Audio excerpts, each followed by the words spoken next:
This is problem 1396. It's on page 727. A spring-loaded piston cylinder device contains a mixture of gases whose pressure fractions are 25% neon, 50% oxygen, and 25% nitrogen. The piston diameter and spring are selected for this device such that the volume is 1/10 of a cubic meter when the pressure is 200 kilopascals and a whole cubic meter, 1 cubic meter, when the pressure is 1,000 kilopascals. Initially, the gas is added to this device until the pressure is 200 kilopascals and the temperature is 10 degrees Celsius. The device is now heated until the pressure is 500 kilopascals. Calculate the total work and heat transfer for this process. All right, well, let's take stock of what we've been given and see what we can come up with for this problem. I'm going to draw up two states for this system. We've got a piston cylinder device with a piston probably fairly low.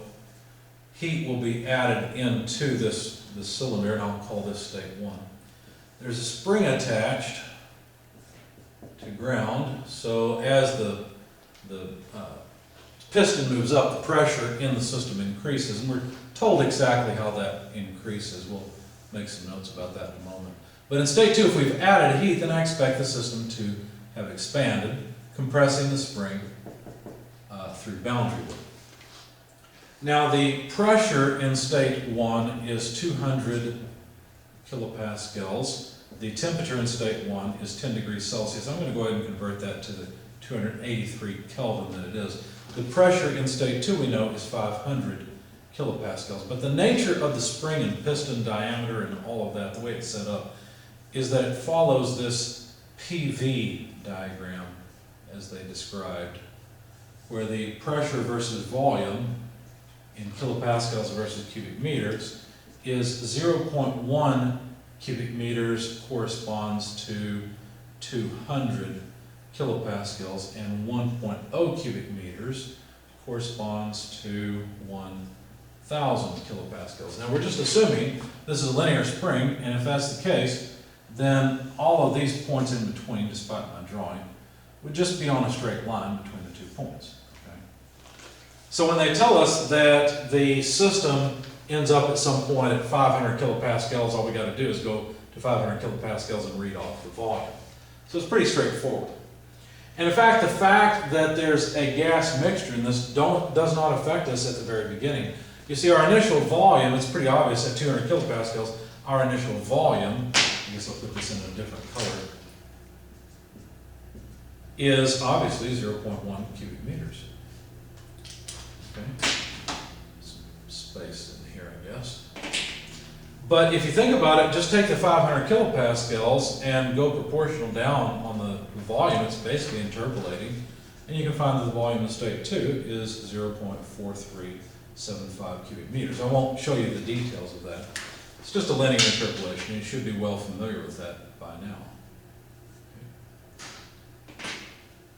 So there are the 2 volumes, and since this is a constant, well, it's not a constant pressure process, but since the process occurs such that the system moves from one state, here, let me sketch the, let's see, if the halfway point would be what, 400, 600, so 500 is about there or so. And so if we go over to the line, then the volume is right about there at 0.4375. I drew all that because if you think about it, the boundary work really is equal to the integral of P over V. And that's just an area, right? We're just moving from state 1 to state 2. So that's just the area from state 1, which is right here, to state 2, which is right here. And it's just the area underneath that curve. So that's just this area here, you see. So if we calculate basically an average pressure here, and the average pressure would just be the halfway point between these two, so the difference is 300. Take 150 added to that. Did I do that right? Yeah, 150, so that's what, 350? So our average pressure is 350 kilopascals. We could just write it out this way. We could write it out as P2 plus P1 over 2. That's what I did there. Right, I just took 500 and 200, 700 divided by 2 is 350. That's your average pressure multiplied by the volume change. So that's V2 minus V1. And so 350 kilopascals, which is just this whole piece here. Didn't feel like writing it all out at once, since I already calculated it there. Times V2, well, let's not write the whole thing. V2 is 0.4375 minus 0.1. The math is easy, it's 0.3375.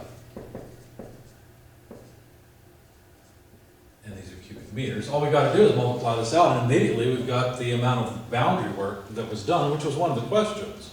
In fact, it's 118.1, and the units, kilopascals times cubic meters, are just kilojoules. So we're making good headway here because the first question was actually pretty easy. You can calculate the boundary work. And notice we didn't really have to deal with the fact that this is a mixture of gases. It didn't affect us so far.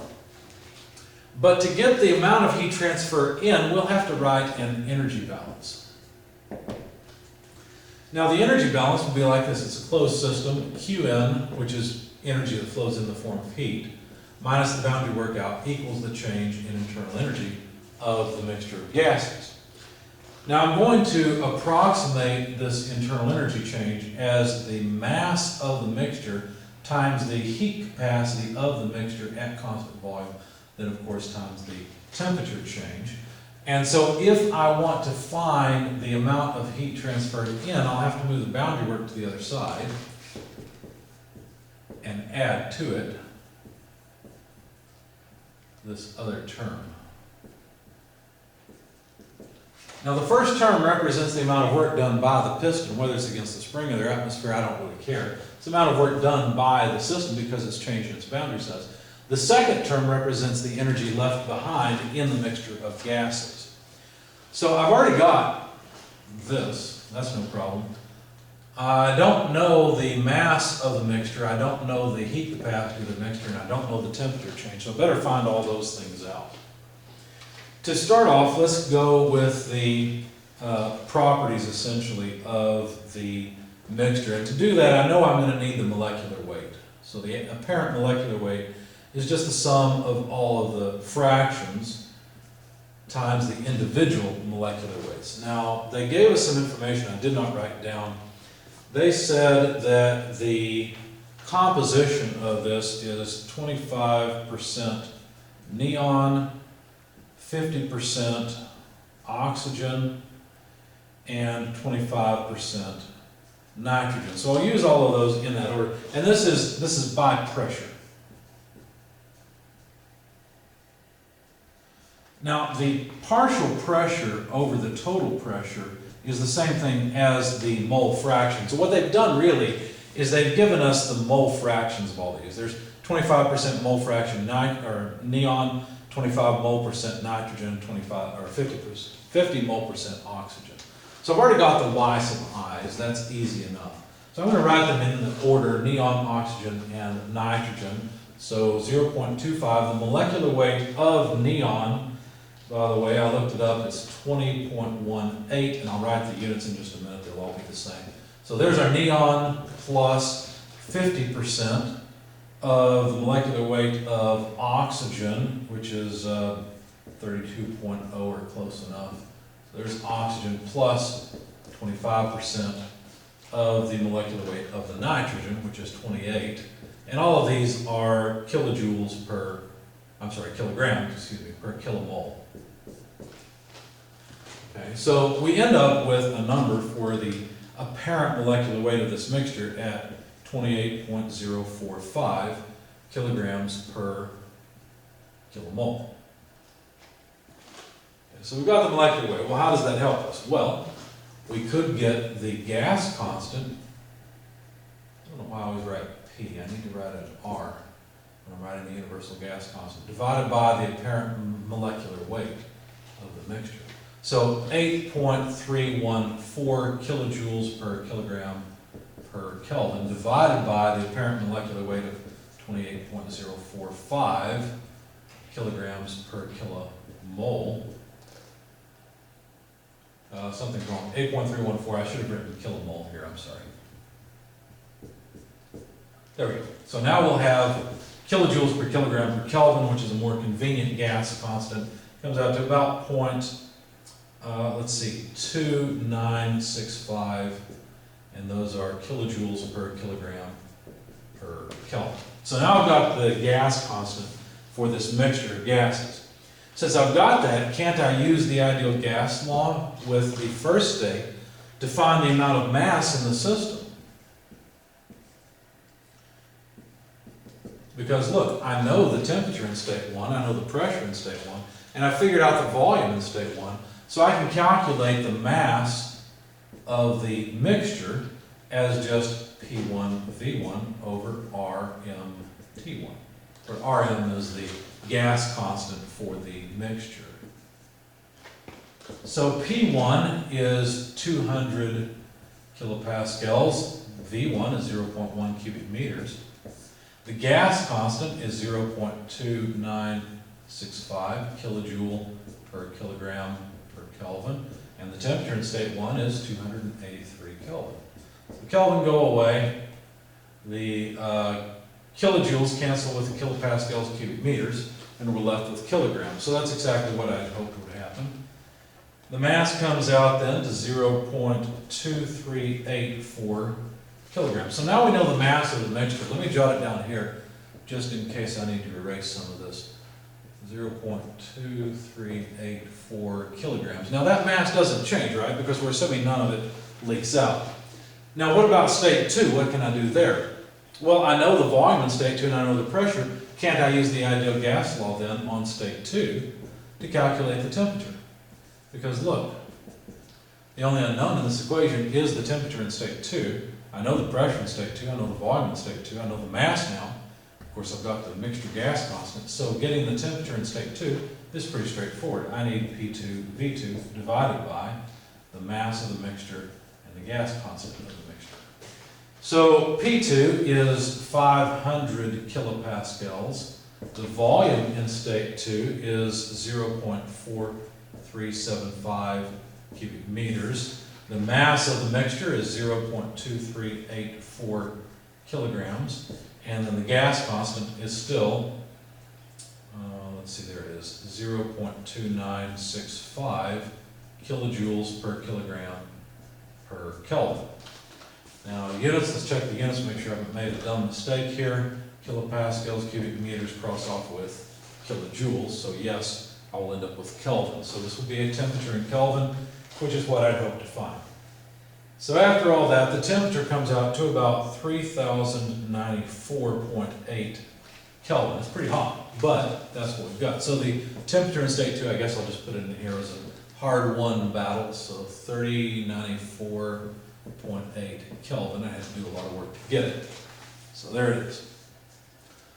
We're still not really done though, because what I've got is now this temperature change. And I've got the mass of the mixture. But I need the constant volume heat capacity of the mixture.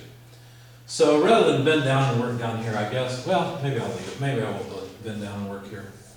I need the constant volume heat capacity. Now, the constant volume heat capacity of the mixture can be calculated as the sum of the mass fractions. Notice I want to use the per unit mass heat capacity here, times the individual constant volume heat capacities. Now, unfortunately, I don't know these mass fractions yet. I got to go get the mass fractions from these mole fractions that they gave me. So how can I do that? Well, let's do it down here. The mass fraction of the neon will be equal to the mole fraction of the neon multiplied by the mass, or I'm sorry, the molecular weight of the neon divided by the molecular weight of the mixture. Now, we've already got the molecular weight of the mixture. We did that up here. So let's go ahead and plug in the numbers. There's 25% by counts, or by moles, of neon. The molecular weight of neon is 20.18, and the molecular weight of the mixture, the apparent molecular weight, is 28.045. These have the same units of just kilograms per kilomole. So this comes out to a fraction of about 0.1799. So there's my first mass fraction. If you do the same thing for the mass fraction of the oxygen, you'll find that you need just Y of the oxygen, molecular weight of the oxygen over molecular weight of the mixture. And of course, oxygen is 50% in this mixture. And then the molecular weight of oxygen is 32.0. The molecular weight of the mixture is still 28.045. And this comes out to about 0.5705.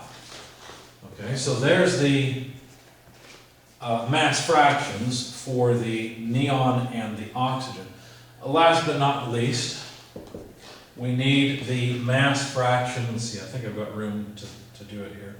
The mass fraction of the neon. Rather than writing out the equation, since I'm running out of space, I'll just plug in the numbers. Obviously, it's 25% by moles.